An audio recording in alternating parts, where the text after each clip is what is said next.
CTV Edmonton, local breaking news with Connor Hogg. Good evening. After a morning of meetings with Canada's premiers, the Prime Minister says everything is on the table when it comes to U.S. trade negotiations. The leaders all spoke of cooperation ahead of a new round of heavy American tariffs. Some wonder if Canada is pulling every lever it can. CTV's Tim Brooke explains. American tariffs have been focus number one in PEI this week, though there's differing opinions on how Canada should fight back. We are an energy powerhouse, and we could dismantle the U.S. if we wanted to. And we need to be frank with the Americans that they will not get the kind of access that they seek to what's in Canada if this is how the conduct's going to go. It seems most premiers believe it's now time to use Canada's real bargaining power, energy. American refineries, specifically in the Midwest, rely on exported Albertan crude. But ask the leader of the oil-rich province, and it's a hard no. Well, that's not going to happen. Thursday with the PM, temperatures lowered. Mark Carney is preaching national unity. And part of that unity is recognizing that there isn't a series of little trade issues, they're broad trade issues. All of them have to be part of a comprehensive agreement. President Donald Trump's move to impose 50% tariffs on some Canadian goods is coming next month. Carney won't say what comes before then, but hinted Thursday at supports for tariff-affected sectors. Everything's on the table if there's no agreement, depending on the outcome of the negotiations, yes. Experts believe the measured approach is wise. But we need to proceed a bit more slowly and deliberately than other countries have gone. Whether the eventual pushback includes energy remains to be seen. But some insist when dealing with a bully, a strong response is key. She knows that we have leverage, but she's chosen deliberately not to use it. So this isn't pragmatism. From my perspective, it's cowardice, and I would even argue that it's negligence. Smith disagrees. In fact, after meeting with the PM, she's confident Canada can negotiate its way out of this without pulling a lever it doesn't want to. Part of our success has been, I think, that we've gone directly to American businesses and consumers, and they become our advocates. They know how valuable it is to have a free flow of energy across the border. Tim Brooke, CTV News, Calgary. Another rise in crude oil prices is contributing to an increase in fuel prices. That also means a bump in revenue for the Alberta government. Renewed conflict in Iran has increased West Texas intermediate prices from around $67 a barrel at the beginning of July to around $92 a barrel. Market analysts say it could keep climbing. The province recently issued a $100 energy rebate to help offset the impact of high oil prices. It's not known if there will be further help on the way. In a statement to CTV News, a spokesperson for the Finance Minister's office says it will continue to monitor oil prices. If they remain high, the government will determine a way to make sure relief gets to Albertans. Some changes to Alberta's healthcare system are now in effect. Patients can now opt to pay for preventative diagnostic services like private mammograms and cardiovascular tests. If the private test finds a life-threatening condition, the province will reimburse the patient for the cost of the service. The new order in council is meant to speed up wait times. Some critics argue it could take specialists away from the public system. There are no changes for tests with a doctor's referral. Those remain free for all Albertans. A downtown business says new investment in addiction services is a good first step to improving public disorder in Edmonton. As CTV's Curtis Goodrum reports, the owner has gone to great lengths to improve safety for his staff and customers. This is how customers enter Custom Orthopedic and the Walk Shop on 102nd Avenue and 105th Street downtown. There have been multiple incidents where we've had to call 211 for people in distress right out into the parking lot right here. After several troubling encounters, owner Tim Moffat decided to lock the store during business hours. This is where we found one of the users passed out in the bathroom. We decided to have the installation done for the buzzer like a jewelry store. I mean, we're selling shoes shoes. We're not even selling Jimmy Choos here, okay? We're selling orthopedic shoes. Moffat says reviews of his business include complaints about safety in the area. Well, don't you have another location? And we're sorry, we chose Central so that everybody could get to us. And they constantly say, oh, I hate coming into downtown. It's too confusing and it's too scary. He says more police patrols are needed. It feels there's drugs, paraphernalia all down the back lane here. People that are driving down here, they get harassed quite often. Yesterday, the province announced $30 million in funding for 400 recovery beds in the Edmonton area. Improving business, cited as one reason for the investment. We need to support the ones that are just setting up. We need to support the ones that have been there for a long time as they're dealing with different challenges. You can't even get people to come down.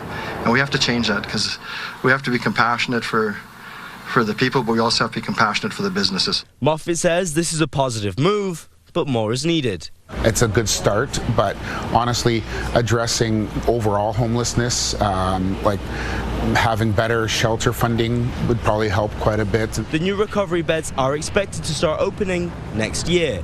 Curtis Goodrum, CTV News, Edmonton. Police have charged a 22-year-old man with second-degree murder. He's accused of killing his partner.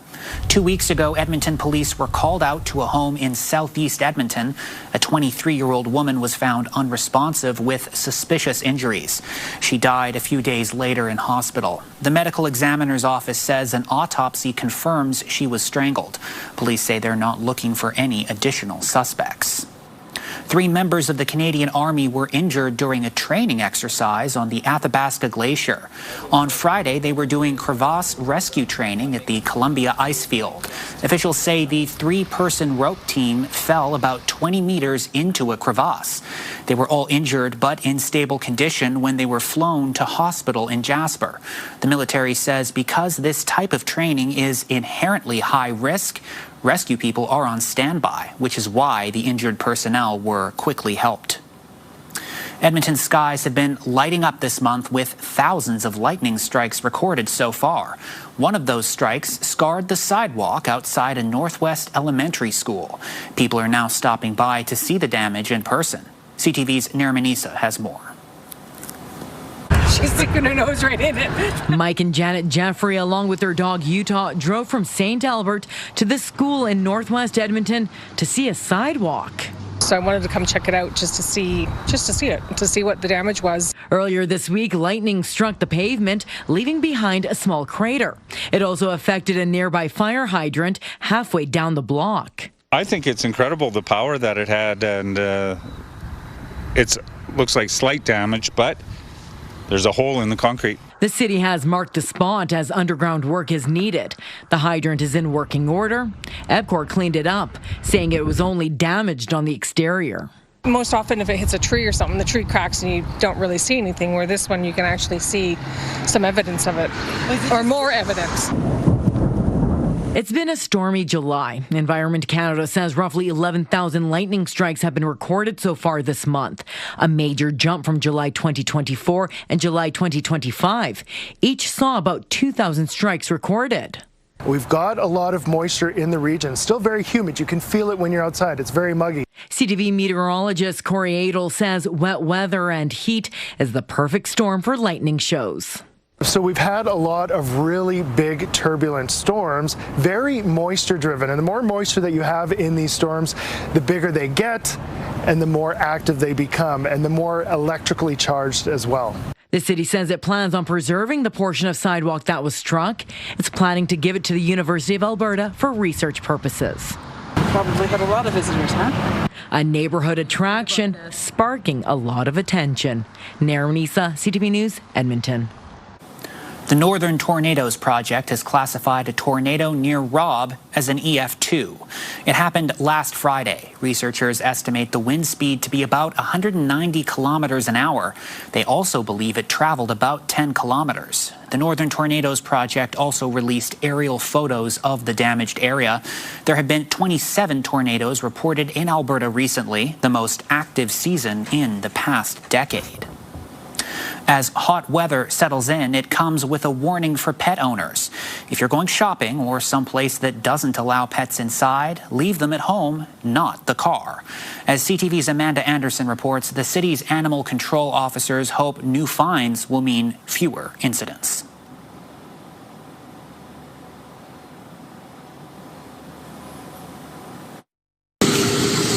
The person who recorded this video last weekend and posted it to social media says a dog was left inside the SUV for half an hour before Edmonton firefighters broke the window to get inside. In a matter of minutes, the temperature within a vehicle can rise to dangerous levels, making it unsafe for animals. Animal control officers say cracking a window, parking in the shade, or under a parkade like this doesn't help. The Environment Canada temperature currently, I believe, is 23 degrees Celsius. And looking into the vehicle, I can already see from the several minutes that it was here, we've already climbed to 28, 29. An animal in immediate distress may be seen panting excessively, drooling, convulsing, or lose consciousness. Vomiting and diarrhea are other signs. If the animal is in immediate distress, call 911. If the animal owner cannot be found and the animal is believed to be unattended in a health-threatening situation in high temperatures, call 311 for peace officer attendance. Animal control officers responded to 79 complaints about dogs left in hot vehicles last year. An additional 50 calls were made to police. 99% of normal dog owners don't do it out of badness. They do it because they made a mistake and they thought they had more time than they did. Depending on the severity of the situation, responding officers have discretion when it comes to consequences. It can go into parts of the criminal code for causing an animal to be in suffering. So you can be charged criminally for this. And in all cases, you can have your animal seized as well. Pet owners could also face warnings or fines. Under the new Animal Care and Control bylaw, the fine is $500 and goes up to $1,000 for each subsequent offense. I hope that is a big deterrent to pet owners. With 37 complaints so far this year, they hope educating people of the dangers means less calls for rescues like this. Amanda Anderson, CTV News, Edmonton. The playoff push is on for the Edmonton Stingers. The next two games are crucial to the team's playoff run this season. The Stingers play the Calgary Surge tomorrow in Calgary and then again in Edmonton on Sunday. The Stingers head into the series with a record of 8 wins and 11 losses. The team has to win one of their next 2 games in order to secure a playoff spot. A nonprofit organization is inviting drivers to come take a ride in an EV. You can learn more about the pros and cons of shifting away from gasoline or diesel. CTV's Noah Rashog has more. Sorry for all the noise, it's gas. Richard Perrone has been considering buying an electric vehicle for years. Back in 22, in the middle of COVID, I was thinking about getting something in 26. The market has changed, the political climate has changed. Now I'm thinking about buying one in 2031. He's unsure when the right time is to buy or what he needs to know. That's why he's here today, meeting with Plug and Drive to learn more. You can only get so much on the internet. Plug and Drive is a not-for-profit set up in stations like this across the country, letting people learn and see for themselves without the pressure of a car salesperson. And so this way you're getting an answer from someone who really, I don't have any skin in the game. I don't get anything if you buy a car.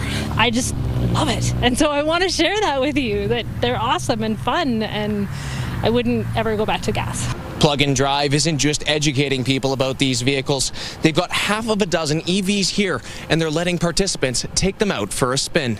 Accelerate quite a bit more than your traditional gas car. It's just like a normal car. Yeah. Some of the challenges of electric vehicles, including range, charger availability, and Edmonton's cold climate, still have some drivers hesitant. I park outside. I never plug in. Every single time my car starts, and within 2 minutes it's warm. I will take that every day above a gas car where you have to wait for the heat to be generated. However, there's at least one disadvantage. You will lose, if it's minus 30, you will lose about 30% of your range when you're in the winter. Plug and Drive will be traveling across Alberta for the next 6 weeks. Light right onto Highway 2 South. Expanding EV education across the province. Noah Rashog, CTV News, Edmonton. Coming up after the break, who's who at the upcoming Edmonton Expo. And also just ahead, a Canadian stuntwoman getting praised for her performance, doubling for Matt Damon in The Odyssey. A female stunt performer who had the greatest arms I've ever seen. Well, it was a hot day here in Edmonton, and Friday looking hot as well. A heat warning in place for the city. Saturday will still be pretty warm, but there's storms in the forecast, a forecast you'll want to pay attention to. I have those details. Your 5 and 10 day coming up. A requirement for Alberta lawyers to complete Indigenous education training is being dropped under a new provincial law. It's sparking debate within the legal community about whether the training is necessary. CTV's Mark Villani has more. Nicole Johnston spent more than a decade advocating for her family through the justice system following the 2014 killing of her nephew, Colton Crowshoe. She says that experience showed her why lawyers need a deeper understanding of First Nations history, rights, and calls to action. We're really now taking a step backwards. An Indigenous education course known as The Path will now be voluntary for new Alberta lawyers and those transferring from other jurisdictions. The change comes as part of the Alberta government's Regulated Professions Neutrality Act, taking effect on September 1st. The act ends the ability for regulators to require mandatory education or training unrelated to professional competence or ethics, but does not prevent or limit professionals from undertaking training if they choose to do so. Reconciliation remains a priority for Alberta's government. And some Calgary lawyers like Glenn Blackett agree with the decision. He says mandated Indigenous training courses are being used to influence broader social or political objectives. The Law Society, which regulates lawyers, has decided that they're going to use their regulatory power not to make sure that lawyers uphold the law, but really to incentivize lawyers to change the law. And that's not the lawyer's job. It's not about influencing anybody. It's about telling you the history of Alberta and Canada. The PATH training course was created in response to the Truth and Reconciliation Commission's Call to Action 27, asking law societies to educate lawyers on Indigenous rights, treaties, residential schools, and Indigenous law. It was designed essentially to help them understand some of the systemic issues that may have affected their clients, and to make sure that those things are presented. The Law Society of Alberta says over 10,500 of its lawyers completed the PATH over the past 5 years. As a result, the Law Society is confident that we have responded to this call to action in a meaningful way. Still, opinions are divided. The lawyer's job is to be loyal to the law and the Constitution and be loyal to the client's interests. We need to understand our history. Mark Villani, CTV News, Calgary. The province says the PATH Indigenous training course will remain available at no cost to Alberta lawyers still interested in taking the education. The final whistle has blown on an attempt at the world's longest soccer game at K-Days.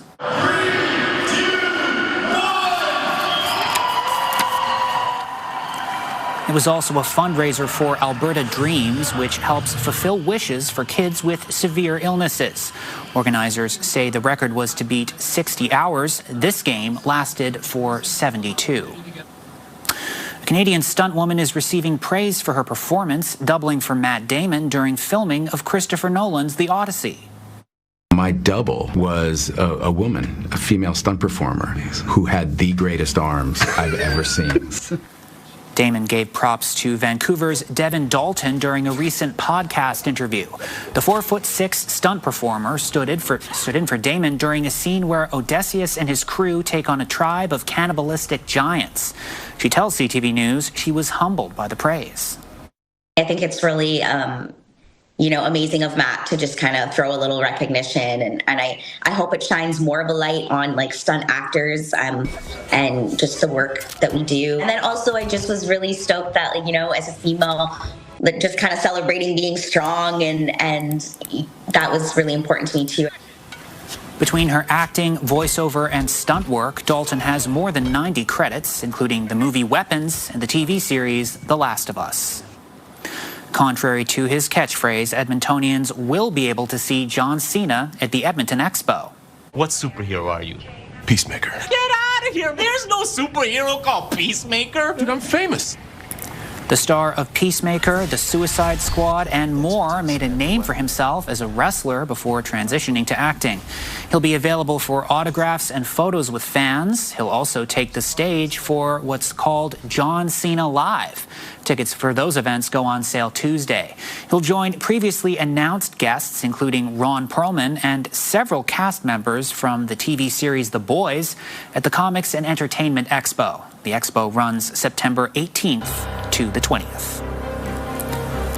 Coming up after the break, reliving the good old days at K-Days as Klondike Day takes over the modern Midway. Even me, when I was 5 years old, I can remember coming here and panning for gold with my family.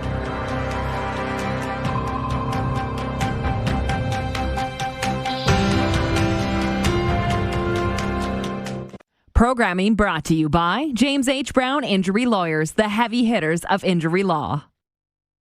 Well, it was a pretty warm day here in Edmonton. Temperature-wise, we made it up to 28. With the humidity at times, it felt closer to 34. So very humid.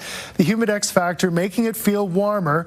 Again, at times felt like 34. And that'll be the case once again tomorrow. It's going to feel warmer than the actual ambient temperature, so it's harder to cool off in that heat.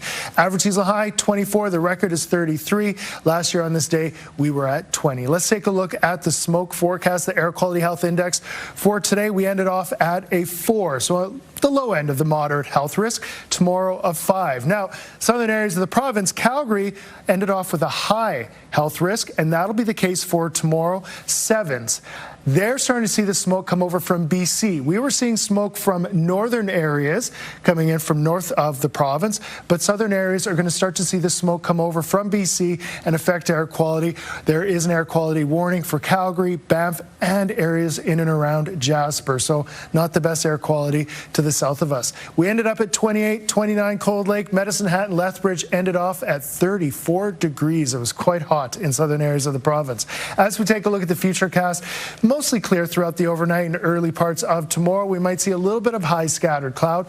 Cold Lake, Lac La Biche, and areas north as we go throughout the supper hour. Chance of some thunderstorms there. For us here in Edmonton, that risk comes as we go throughout Saturday. Saturday evening, we could see some good storms once again. As we take a look at tomorrow, Fort McMurray 28, 28 Lac La Biche, 29 Cold Lake, and Vegreville as well.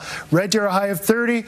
Hotter in the south, 35 Medicine Hat and 33 for Lethbridge. For us here in Edmonton, we are looking for a high of 30. As I said, it will feel warmer. It'll feel closer to 34. Wind light, mostly sunny, still a little bit of a smoke haze.